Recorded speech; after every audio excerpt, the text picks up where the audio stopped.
So the other day I got asked what my favourite tool in Lightroom is to use. And actually my favourite tool within Lightroom is actually my favourite tool across all editing softwares. And I'm going to share that with you today. I mean, you already know what it is, it's in the title. If you haven't read the title, then read it's Timecodes. I'll show you. I've just dropped some photos into Lightroom, and I'm going to first of all start with Lightroom, but everything I show you can be copy and pasted onto any editing software at all, including Final Cut Pro, which we'll look at in a minute. I'll also, at the end of the video, be going into my phone and showing you that you can use this on your phone as well in the Lightroom app and other apps depending on what you use, but it's incredibly useful to understand and use. And since I've been using it, I've seen such an evolution of my work has just increased, and I think you guys will really benefit from that. It's fairly simple to use tone curves, and this method works across the board on all of your editing softwares. So I've already put like a basic edit. I've just pressed auto just to give it a bit more of a brighter image so you can see what's going on. So if you come down to the tone curve will be in different locations depending on what editing software you use. I'll show you in Final Cut at the end as well, and also where it is on your phone. Okay, so I'll just quickly go over this first one you have here. So you've got red, green and blue channels, which I'm going to jump into as well. But here, if I put a dot here, here and here, I'll explain what they will do. So this one down here in the bottom left hand corner is the blacks. The next one along is the shadows. The next one along is the midtones. And then this one here is the highlights and then the whites. Now you can control these across the red, green and blue channels, which I'll show you in a minute. But let's say, for example, you wanted to crush some of the blacks, make it a little bit more darker in the shadows, bring down some of the highlights and crush the whites. Then you'd probably go for something along those lines. Now typically you go for an S-curve. That's what people are referring to when they talk about an S-curve. It's within the tone curve section or whatever editing software you're using. I hope that makes sense. Now I'm going to go over to the red. I've got a nice little basic edit. If we just do it before and after, you can see where it's come from. But if you want to just see what the tone curve has done, you can just go ahead and you can turn it on and off. So you can see already the tone curve has made it look kind of more aesthetically pleasing. It's kind of made it more faded, but I quite like that look, each to their own with their preference.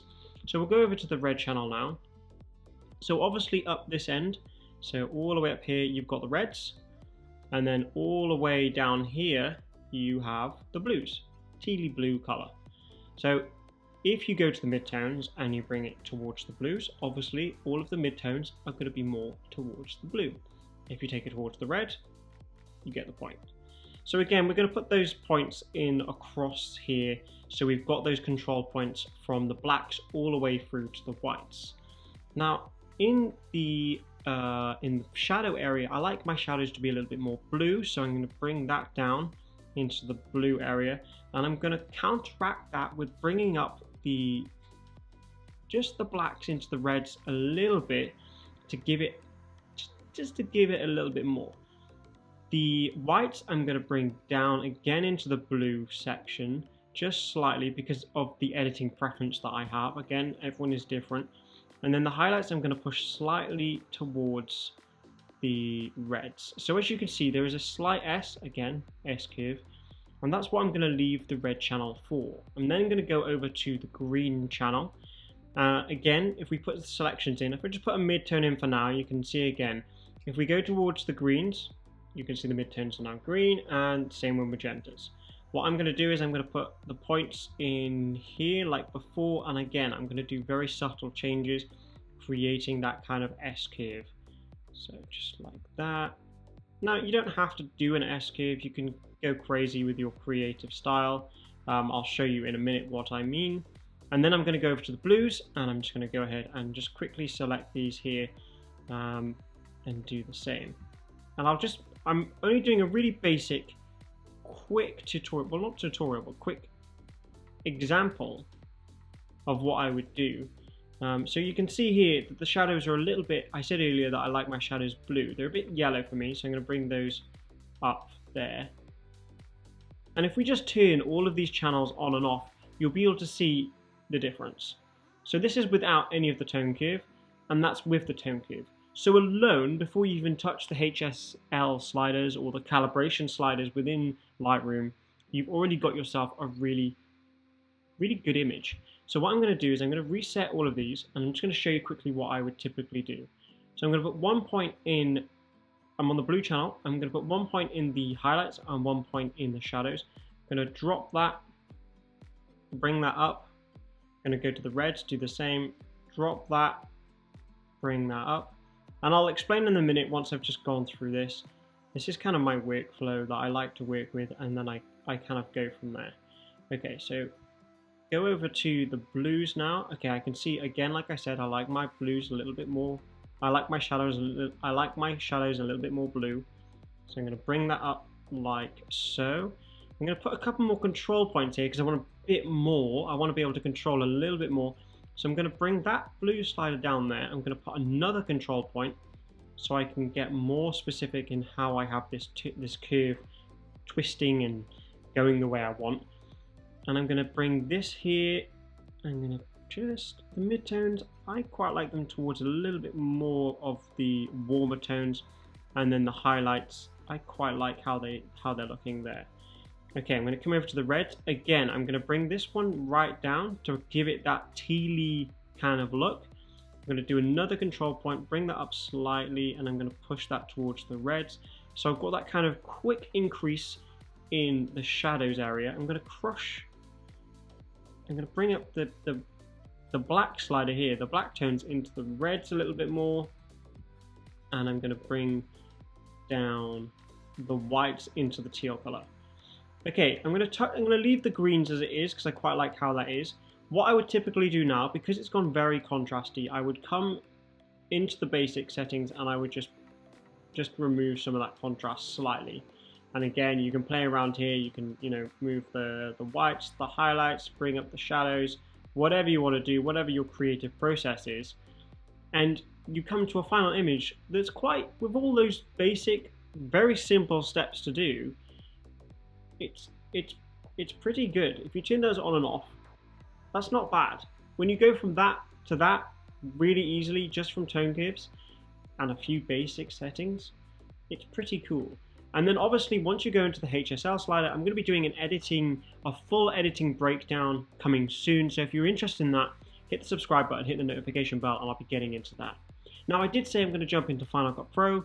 I've given you a quick run through on Lightroom. Let's jump onto Final Cut Pro so you can also see how I use it for video. So as you can see on the screen, I've got Final Cut Pro open. This works in Premiere Pro. I use Premiere Pro predominantly for like client work, but I use Final Cut Pro for YouTube videos just because I find it way quicker, as a little FYI.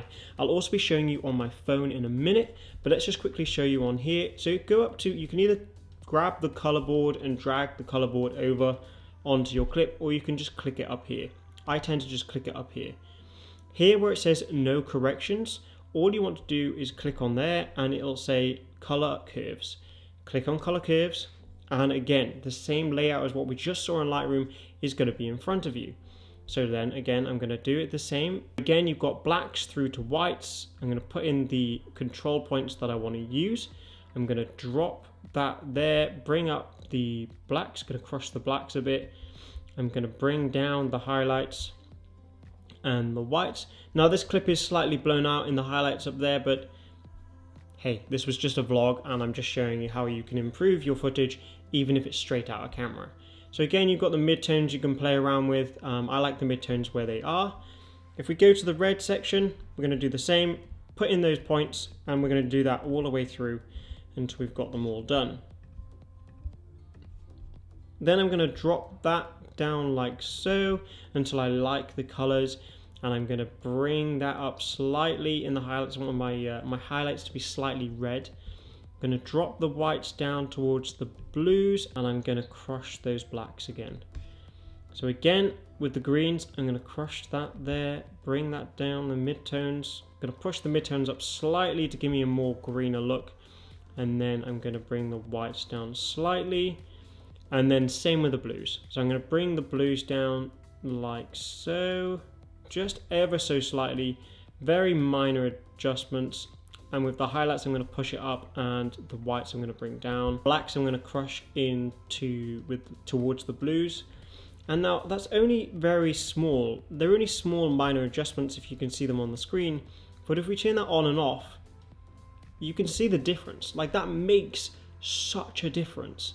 Just those minor adjustments can literally change your editing style from, well, straight out of camera to looking pretty good. Use the tone curves to make your footage look slightly, if not 10 times better compared to what it was before. And on your phone, again, just as easy, and we're going to jump into that now. Being able to edit on your phone really quickly while you're out and about is really important, especially in like this day and age. I use an SD card slot reader that goes into the bottom of my phone. I'll link it in the description. Go and check it out if you have an iPhone, because I find it very useful. Now, all I'm going to do with this, there's a screen record on the either side, haven't decided yet. I'm going to press auto, which is just going to do that basic edit. But obviously, like I said, I'd go into it more if I was going to be doing it and editing it on a longer period. I will be doing this in the future. Go into light, which is right next to auto. Top right of that little selection box, there is a thing that says curve.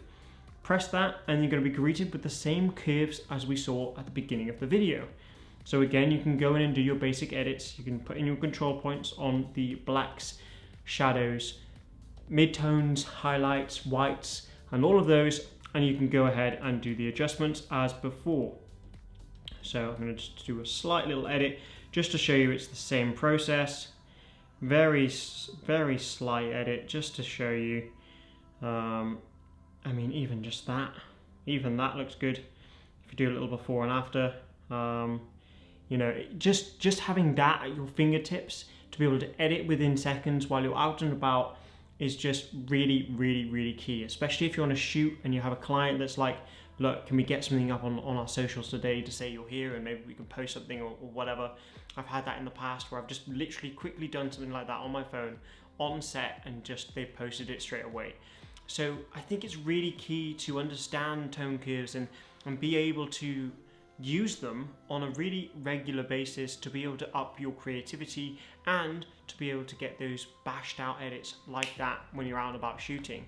I just think they're really important. And what else is important is I use a hashtag over on Instagram called #OpticalWander, and it's where you guys can show me your work and I feature it here on this channel. So again, I'm going to throw a little screen record on and we're going to go through that hashtag now to see 3 photos that catch my eye. I'm going to go to the recent page and I'm going to scroll down and find those 3. So the first one, that panning shot's cool, from Think Photos 1996. A couple of panning shots there. Really like those. I want to see you guys try those panning shots because, well, they can be really captivating. They can be quite difficult to capture sometimes, but when you get them just nailed on, they look so good. Okay, let's go back and we're going to scroll down a little bit more. What else is here? Another panning shot as we're on the conversation. Look at that shot. That is literally insane. From Philip Holper. I like that a lot. He's even given his settings. 15th of a second, ISO 100, high burst mode. Bam, look at that banger. Next one, look at that moody rainy shot from Andrew Pines photography. I love that. Such a vibe. Look at the sliders. Look at those sliders. What a vibe that is. Oh, and the helmet on the outside of the jacket. Wow. What a feeling. If you're new here, do consider subscribing, hitting the like button and hitting those notification bells so you get notified when I do upload. I'm going to be doing a full editing breakdown over the next week or so I can take you through how I edit my photos, both my own creative style and also in my professional side of it as well. Now, if you have any questions or have any videos you'd like me to do, drop them down below. I've got a unboxing video coming in the next few days as well. I've got sent over a couple of things that I want to showcase, but I'm going to be doing individual videos on those as well. I've also been sent over a bunch of filters, which are pretty insane. I'm going to be taking them out and doing a POV with them. I've got quite a few different videos lined up, and I'll be touching on them soon. I hope everyone's well. I hope you all had a really good week so far. And if you are in lockdown, stay creative, create more, stress less, and I'll see you in the next video. Peace.